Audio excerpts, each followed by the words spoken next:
Dan Gryder, 2023 Sun and Fun on the flight line with the DC-3. It's a 1938 model Douglas DC-3.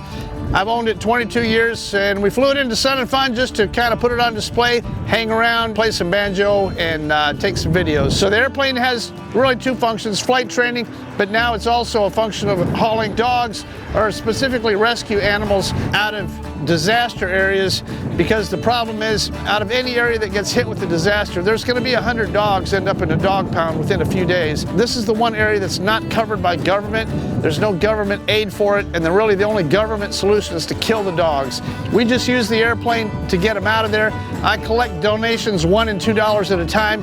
That gives me a gas fund so that when these places call, I can use the DC-3 and go fly and pick up a bunch of dogs and get them out of an area that I got to get them out of very quickly. There's quite a few volunteer organizations that use little airplanes, hauling 3 and 4 and 5 dogs at a time, but a typical dog flight runs between $12,000 and $15,000 to load dogs and charter a big plane. It's very expensive. So I'm probably the only guy using a big airplane to haul a massive amount of dogs all at one time. The flight I just did had about 75 dogs on it. That was last weekend, but I can hold as many as 150 dogs.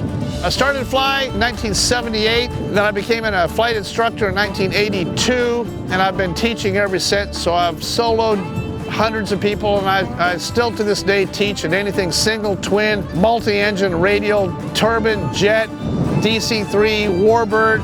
I can instruct or give a rating in anything. Really, the flight instruction world has been my entire career. I flew as a captain for Delta Airlines for many years. I did my first dog flights more than 10 years ago, getting animals out of Florida after the hurricanes down there. So I specifically saw that it could be done, and I've just had it at the back of my mind all this time that I really want to use the airplane for dog flights. That's really where I wanted to go. Always the problem was before is who's going to pay for it.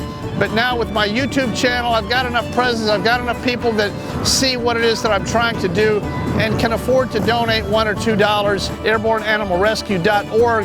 The airplane should be on standby and ready to go when something happens. We just launch the airplane to go get them and get them out of there. That's really the whole idea.